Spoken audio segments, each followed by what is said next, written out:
Bonjour à tous, bienvenue sur SVM6. Donc ce petit tuto pour répondre à la question qui m'est posée par les geeks et qui s'interroge sur le fait de ne pas avoir la même interface que moi, surtout au niveau des matériaux ici et donc des textures. Alors la réponse est très simple, simplement tu n'as pas le même moteur de rendu que le mien. Tu es sur le mode de rendu Blender par rapport aux images que tu m'as permis de télécharger. Alors que moi je suis sur le mode de rendu cycle. Le mode de rendu cycle, voilà ce que ça donne quand on est dans les matériaux. Donc quand on est dans les matériaux, on a ça, voilà. Et quand on est sur le mode de rendu Blender, eh bien on voit que les matériaux ça change complètement. Donc grosso modo je vais supprimer ce cube, en rajouter un nouveau, hein, voilà. Donc voilà, là je suis dans le mode de rendu Blender. Et lorsque je vais faire nouveau, voilà ce que je vais obtenir comme fenêtre déroulante. Maintenant, si je passe dans le mode de rendu cycle, donc qui est beaucoup plus performant que le premier mode, hein, surtout en termes de réalisme. Là, on travaille beaucoup plus sur les ombres, les renvois de la lumière, etc. Ce qui permet d'avoir des effets très réalistes, contrairement au mode de rendu Blender qui lui est beaucoup plus ancien, qui est donc le mode de rendu que l'on utilisait au début de Blender, hein. Donc maintenant je conseille évidemment de passer dans le mode de rendu cycle ici. Donc voilà, lorsque je tape sur cycle, voilà ce que j'obtiens, hein. Donc là, si je me rajoute un cube, voilà, je vais avoir cette fenêtre là. Et pour rajouter un matériau, je vais cliquer ici. Voilà. Donc j'ai fait beaucoup de tutos sur les matériaux, l'application de textures, etc. sur le mode de rendu cycle. J'en ai fait aussi beaucoup sur le mode de rendu Blender.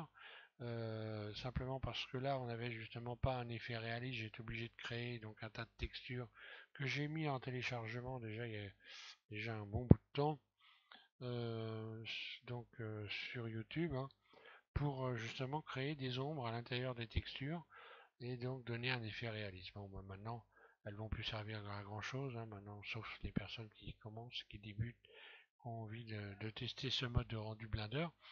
Là, donc, je vais passer, donc, je vous invite à passer au mode de rendu cycle, hein, et donc d'utiliser ce mode qui, contrairement à ce que l'on pourrait croire, est beaucoup plus simple en termes d'utilisation pour ajouter des matériaux. On a carrément la possibilité, par exemple, lorsqu'on utilise ici ce mode ici, d'avoir carrément une rangée complète de réglages possibles. Ah, vous voyez, un ensemble d'éléments complet pour pouvoir faire des réglages. Voilà, donc c'est vraiment beaucoup plus simple. Voilà, donc j'espère avoir répondu à ta question. Normalement, oui, il n'y a pas de problème, hein. Je te remercie pour le petit message que tu m'as laissé entre parenthèses, puisque tu progresses en regardant mes vidéos. Ben, c'est très bien. Je te conseille aussi de ne pas regarder que les miennes, évidemment, puisque il y a plein de tutos qui sont bien faits aussi et intéressants, hein, donc il faut quand même un peu aller se promener. C'est vrai que moi j'ai fait beaucoup de tutos.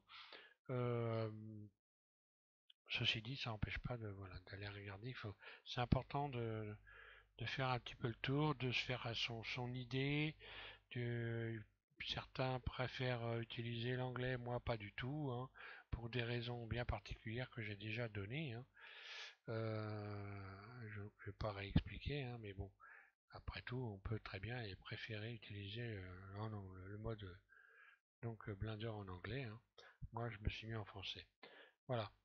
J'avais fait donc il y a également les tutos de Didier Nebreda, hein. Il y a tout au long des tutos que je fais, hein, j'en profite pour citer des noms qui sont intéressants et également rediriger des gens sur des tutos qui sont soit parce qu'ils sont intéressants, soit parce que il est inutile complètement de les refaire parce qu'ils sont très bien faits.